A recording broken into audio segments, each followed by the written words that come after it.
Hurricane Maria hits Puerto Rico with a nasty 1-2 punch. This is News 6 at 6. I'm Matt Austin. And I'm Lisa Bell. High winds and driving rain sent thousands of people scrambling to shelters. Video from the U.S. territory is now coming into our newsroom, and you can see debris on the streets, trees knocked over, heavy wind and water rushing down the streets. It is an island that will now need a lot of help to recover. News 6's Clay Lepard joins us live now in Orlando outside the Calvario City Church. And Clay, you spoke with a lot of Puerto Ricans who now call Central Florida home. Lisa and Matt, we did, and over again, we ran into people who were trying to get in touch with family and friends back home in Puerto Rico with almost no luck. No cell phone, no internet. There's no way of communication over there. It's the unknown that has so many worried here in Central Florida. It's scary, not being there, knowing how bad it gets. Many people are fleeing Puerto Rico for Central Florida, including children. News 6 reporter Vanessa Ariza found out local schools are getting ready to welcome some new students. School representatives across Central Florida tell me that they are preparing for the potential influx of Puerto Rican students that will make their way here to Central Florida. Now, in the meantime, representatives with FEMA say aid is being delivered and they are continuing to work on logistics. It's unknown how many students from Puerto Rico will fill the halls of Central Florida schools. But school leaders say the unknown isn't going to stop them from making this transition as simple as possible. The conversations already have started here in Seminole County. Minnie Cardona is with Seminole County Schools. The system homes a 22% Hispanic population. We are going to do our very best to accommodate the students where they need to be by their age, by grade level. Puerto Rico's Governor Ricardo Rosello called for driver help this week, saying shipment containers are there, but drivers are not. Just within the past couple of hours, a representative with FEMA says they have the drivers and aid is being delivered to 11 distribution sites on the island. Florida Representative Rene Plasencia is in Puerto Rico right now. He shared his frustrations this morning, saying they're ready to go, but the equipment is not. Our Swiftwater Rescue Team has all of their equipment minus the boats. You got to have the boats to do the Swiftwater rescue. We have a plane with the boats coming in, but we're having a difficulty getting those planes in. We've been trying to get those planes in since last Friday. Representatives with FEMA say aid is getting to the distribution sites, adding 676 gas stations are now open, and large supermarkets are beginning to open. Governor Rick Scott was in Puerto Rico earlier today touring the island with Governor Rosello. Now, as far as the school systems, a number of schools in the Central Florida area, their leaders say that they will waive the enrollment papers needed in order for those students to transfer easily into the schools and hopefully adjust as easily as possible. Mr. Vice President, it is an honor, truly. Thank you so much for joining us tonight here on News 6. Thank you, Eric. As you're likely aware, sir, President Trump just tweeted this morning, quote, such poor leadership ability by the mayor of San Juan and others in Puerto Rico who are not able to get their workers to help, end of quote. Do you agree with that assessment? Well, it is frustrating, I expect, to millions of Americans to hear rhetoric coming out from some in Puerto Rico, particularly the mayor of San Juan, instead of focusing on results. What I learned this morning is that while our joint field operation at the convention center in San Juan has more than 1,000 personnel working out in a football field environment, the mayor of San Juan has only visited our joint field operation once. And we would just encourage her to come alongside Governor Rosello, come alongside other mayors across Puerto Rico, and of course FEMA and federal officials and Department of Defense officials who are focusing on continuing to make the steady progress that we are making. And President Trump and I are going to continue to drive the resources forward until we bring both of these territories back stronger and more prosperous than ever before. Mr. Vice President, you spoke of getting results in Puerto Rico. I can tell you I've talked to many Central Floridians with ties to Puerto Rico who tell us over and over again they want to help. They're trying to help, but they tell us they cannot. They say there are not enough flights or boats going there. They just want to help. How do we get them and their supplies to Puerto Rico right now to deliver that help?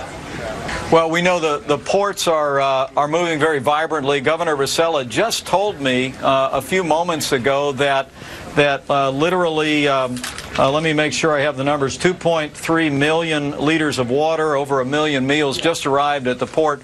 There's a tremendous amount of activity. Supplies are rolling in. But there's more work to be done. And what I would say to any of your viewers is you can go to nvoad.org,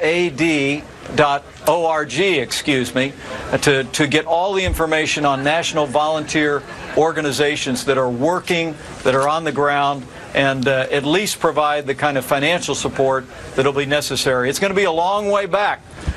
Thank you, Mr. Vice President. I can tell you that many of us here in Central Florida are committing to helping our friends and family in Puerto Rico. So we're going to take that website that you gave us. We're putting it on clickorlando.com right now. Sir, it was a pleasure. Thank you so much for joining us here tonight on News 6, Getting Results. Eric, thank you very much. Time and time again, we're hearing the desperate need for housing as Puerto Rico evacuees leave their island and make their way to Central Florida. Yeah, and many of those people have families they can stay with, but for some, their planning didn't pan out once they got to Central Florida. News 6's Vanessa Ariza spoke with one dad who was living in his car with his 5-year-old daughter. Felix Martel and his 5-year-old daughter came to Central Florida last Thursday from Puerto Rico. He had made plans to stay with friends when he got here, but that didn't work out according to plan. When I go to her house, she got 2 more family on her house. So one with 4 baby and the other one with 3. So they are 6 all together. So it's like 15 people in a house. It was then on to plan B, sleep in a car with his daughter. Between him and his daughter, he says it's been the hardest on her, even when she doesn't verbally express it. Try to, oh, come on, baby, you gotta take a shower. So I do, little by little. We have small cup and towel, baby wipe, all that stuff. And she said, it's okay, Daddy. We don't have no water and no power in Puerto Rico either, so it's the same. Marcucci Guzman with Latino Leadership is hearing stories like this every day at the center. We would get here at 8:30, and there's people that had been waiting since 7:30. The nonprofit was already busy pre-Maria. Now, the need has grown overnight. We had installed 9 more phone lines, buy 6 more computers on top of the 10 that we have to be able to take the onslaught of calls to be able to provide services. Rice, canned meat. Each day, their pantry is stocked and emptied. The need is there not just with food, but everyday living. And it's one Guzman and volunteers continue to pour their hours into, especially for families who only want to make the lives of their loved ones better. I know it's hard for her because at night, when we stay in the car, so I see her eye like it's a perfect situation, but we gonna be all right, I think. Vanessa Ariza, News 6. Oh man. Well, thanks to Latino Leadership, Felix and his daughter have a hotel until the end of the week. It just breaks your heart to see that. And the thing you realize, he's not the only one. Yeah, that's just the one so many, showed right there in the end of the week. Yeah. What does he do after that? News 6 is getting results today. We have partnered with Univision and Career Source Central Florida to host the Operation Maria Job Fair. News 6's Vanessa Ariza has been out there all day. She joins us now live. And Vanessa, people were waiting even before that center opened. It's been busy out there. Absolutely, Lisa. The doors are locked on the outside, but there are still a number of people who are inside here. We got the latest numbers. Close to 600 people made their way here to the Career Source Center today. Now, the doors opened at 1 o'clock, but like you said, people were here earlier because they were getting their resumes tweaked, and employers, they were ready. There were more than 40 here ready to hire. Even after Hurricane Maria hit Puerto Rico, Myra Rodriguez and her family didn't plan on leaving their home and coming to Central Florida. But then her dad's health changed everything. Sadly, my dad had a stroke, so that's the reason why we come here. She is one of hundreds who are starting over. She and her family came with resumes ready, and employers were ready themselves. Them coming here and being able to be given a job, what a great way to start your life over again, and I want to participate in that. More than 40 employers were on hand to offer jobs, from Valencia College to Disney World. Open positions were everywhere.